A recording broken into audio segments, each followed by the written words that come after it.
தொடர்ச்சியான தோல்வி திரு ஓபிஎஸ் அவர்களை தவிர்த்துவிட்டு வெற்றி என்பதே பார்க்க முடியாது எடப்பாடி பழனிசாமி அவர்களுக்கு அப்படிங்கிறது தான் கடுமையான குற்றச்சாட்டு திரு கொளத்தூர் கிருஷ்ணமூர்த்தி அவர்களுக்கு.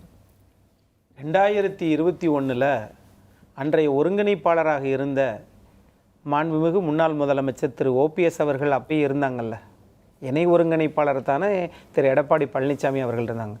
அப்பையும் தோல்வி தானே, அதை தோல்வி எடுத்துக்கிறீங்களா இல்லை தோல்வி எடுக்க மாட்டீங்களா? ஆகவே அரசியலில் நீங்க பேசுங்க, அரசியலில் வெற்றி தோல்வி அப்படிங்கிறதெல்லாம் கிடையாது. ஆனால் தன்னை தக்க வைத்தும் தகவமைத்துக் கொள்வதற்கு நம்மளுடைய அரசியல் வியூகங்கள் நம்மை காப்பாற்றுகிறதா என்பதுதான் நம்ம பார்க்கணும். மரியாதைக்குரிய முன்னாள் முதலமைச்சர் ஓபிஎஸ் அவர்கள் இன்று காலையில் மாண்புமிகு முதலமைச்சர் திரு மு.க. ஸ்டாலின் அவர்களை நடைபயிற்சியின் போது பார்த்திருக்கிறார்கள் என்று சொல்லுகிறார்கள். அது எப்பொழுதுமே தமிழ்நாட்டு அரசியல் களத்தில் ஒரு முன்னாள் முதலமைச்சர் இன்றைய முதலமைச்சரை பார்ப்பதில் ஒன்றும் இது கிடையாது, தவறு கிடையாது. அது அரசியல் விலாசமான பார்வை. ஆனால் நீங்க தேசிய ஜனநாயக கூட்டணியிலிருந்து வெளியேறுவதற்கு பிறகு நீங்க ஏன் இந்த முடிவை எடுத்தீங்க அப்படின்னா, மாண்புமிகு இந்திய நாட்டினுடைய பாரத பிரதமர் உங்களுக்கு இந்த கால அவகாசம் பார்க்கறதுக்கு கொடுக்கல அப்படிங்கிறதுனாலயா, அல்லது திரு எடப்பாடி பழனிசாமி அவர்கள் எங்களை தேசிய ஜனநாயக கூட்டணியில் வந்ததற்கு பிறகு தேசிய ஜனநாயக கூட்டணியும் பாஜகவும் எங்களை மதிக்கவில்லை அல்லது ஒதுக்குகிறது என்கிற நோக்கமா? தமிழ்நாட்டை பொறுத்தளவில் பல கட்சிகளை உருவாக்கியவர், அது பாமகவாக இருக்கட்டும், தேமுதிகவாக இருக்கட்டும், இன்றைக்கு இருக்கக்கூடிய அதிமுகவினுடைய உரிமை மீட்பு குழுவினுடைய பிதாமகன் இருக்கட்டும், இது எல்லாமே முன்னாள் அமைச்சர் அரசியல் முதுபெரும் தலைவராக இருக்கக்கூடிய திரு பன்ருட் ராமச்சந்திரன் அவர்கள் சில விஷயங்களை சொல்றாரு. அப்பா நாங்கள் எங்கே போவோம், எப்போ போவோம், அதெல்லாம் நாங்கள் பொறுத்திருந்து முடிவெடுப்போம்ப்பா.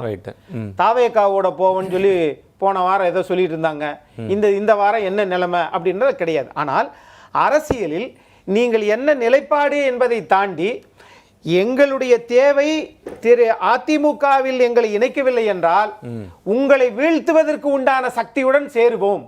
இது எப்ப சொன்னாங்க? போன வாரமே சொல்லிட்டார். எப்படி ஒரு நிலைக்கு தள்ளிராதீங்கன்னு சொல்றாங்க. 3 எழுத்து கட்சியுடன் நாங்கள் சேருவோம். அப்படி ஒரு நிலைக்கு தள்ளிராதீங்க அப்படின்னு சொல்றாங்க. அது திமுக இருக்குன்னு சஸ்பெக்ட் பண்றீங்களா இல்ல தாவேக்காவா? அப்படி பாத்தீங்கன்னா 3 எழுத்து கட்சி தமிழ்நாட்டுல 63 கட்சிகள் தமிழ்நாட்டுல இருக்கு. அதுல அங்கீகரிக்கப்பட்ட கட்சிகள் 12 இருக்குது. 3 எழுத்து கட்சிகள் 41 கட்சிகள் இருக்கு. அதுல எந்த கட்சின்னு நீங்க தான் தெளிவுபடுத்த வேண்டும். ஆகவே நீங்க 3 எழுத்து கட்சின்றது தாவேக்காவை சொல்றீங்களா திமுகவை சொல்றீங்களா? ஒரு கருத்தை திரு கொளத்தூர் கிருஷ்ணமூர்த்தி அவர்கள் வைத்தார்கள். என்னன்னா, எடப்பாடி பழனிசாமி அவர்கள் பேசுவதற்கான மறுப்பு தேசிய ஜனநாயக கூட்டணியுடைய தலைவர்கள், குறிப்பாக முன்னாள் தலைவர் அண்ணாமலையிட்டிருந்தோ அது இப்போதைய தலைவர் திரு நயினா நாகேந்திரன் அவர்களிருந்தோ எந்த விதமான எதிர்ப்புமே வரல. இவங்க சொல்றாங்க, ஆனா அவர் பேசுவதற்கான ஒரு மறுப்பு பேச்சு எங்கேயுமே இவங்க கிட்ட பாரதிய ஜனதா கூட்டணி வரல அப்படிங்கிற ஒரு ஆதங்கம் எங்களுக்கு இருக்கு அப்படின்னு தான் அவர் சொல்றாரு. அப்ப தேசிய ஜனநாயக கூட்டணியும் பாரதிய ஜனதா கட்சியையும் இயக்குபவரே எடப்பாடி பழனிசாமி என்கிற குற்றச்சாட்டு வைக்கிறீங்களா? அப்படித்தான், அது அப்படித்தான் திமுக வேகமா சொல்றாரு பாருங்க. அண்ணன் கொளத்தூர் கிருஷ்ணமூர்த்தி இவர்களுடைய நோக்கம் என்பது ஓபிஎஸ் அவர்கள் இவர்கள் பக்கம் எங்ககிட்ட வந்துருச்சு என்று சொல்லுவதற்காகவா? ஆனால் என்றைக்கும் அந்த முடிவை அவர் எடுப்பாரா? எந்த இயக்கத்தை எதிர்த்து நீங்கள் முதலமைச்சராக இருந்தீங்களோ அந்த இயக்கத்திலே நீங்கள் போய் கூட்டணி வைப்பீர்கள். நாம இன்னும் தெரியல. அண்ணன் தான் அண்ணன் கொளத்தூர் கிருஷ்ணமூர்த்தி அதை பத்தி எல்லாம் சொல்லணும். இப்பதான் அவர் சொன்னாரு, நான் இறந்தால் கூட இருந்தா கூட அதிமுக கொடிதான் போற்ற வேண்டும், அது என் மேல போத்தணும், உடம்பு மேல போத்தணும்னு சொல்லக்கூடிய ஒரு உணர்வாளர் அந்த மாதிரி ஒரு ஸ்டாண்ட் எடுப்பாருன்னு டவுட் பண்ணி கேக்குறாங்க. நிலைமை என்பது அண்ணன் மு.க. அழகிரியை கூட தான் நீங்க அவமானப்படுத்திருக்கீங்க. அவர் தானே மூத்தவர், அவர் தானே முதலமைச்சர் ஆகணும். இப்ப எங்க இருக்காரு, எங்க இருக்கிறாருன்னே தெரியல. உங்களுக்கு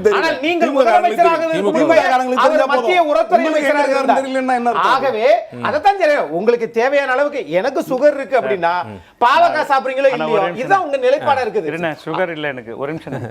இப்ப பிஜேபியோட ஒட்டும் இல்லை உறவு இல்லைன்னு நீங்கள் பொதுக்குழுவில் 2026 மட்டும் இல்லை 2031 வரைக்கும் பிஜேபியோட ஒட்டும் இல்லை உறவு இல்லைன்னா தொண்டம் பூரா பட்டாசு வச்சு தான் ஸ்வீட்டை கொடுத்தான். நீங்கள் அதே உங்களோட இதை விட்டுட்டு இப்போ போய் நீங்கள் சேர்ந்துருக்கீங்க.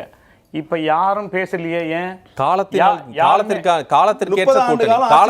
திமுக என்ற ஒரு கட்சி எதிர்ப்பதற்கான காலத்திற்கு தேவையான ஒரு கூட்டணி அப்படிங்கறத அவர் சொன்னாரு. அம்மா காலத்துல நம்ம பார்த்து 5 சீட்டு 7 சீட்டுன்னு கொடுக்குற காலம் போய் இன்னைக்கு அவங்க உட்காந்து ஆப்ரேட் பண்ணிட்டு இருக்காங்க. நம்ம ஒத்துமையானால வெளியே வந்து நாட்டமா பண்றாங்க. தவற நான் வந்து செஞ்சுட்டேன், திருப்பி நீங்க அந்த தவற அதிமுக எப்பொழுதும் செய்யாதுன்னாங்க சொன்னாங்கல்ல. அதுக்கு என்ன பதில் இருக்கு? அதுக்கு பதில் கிடையாது. 30 ஆண்டு காலம் ஆட்சியில் இருந்த கட்சி கூடா நட்பு கேடாய் முடியும்னு சொல்லிட்டு குடும்ப பிரச்சனைக்காக உன்னோட குடும்ப பிரச்சனைக்காக இந்த கட்சியை போய் அடமான வச்சதுதான் மிச்சம். தொண்டர் சொல்றான் இன்னைக்கு.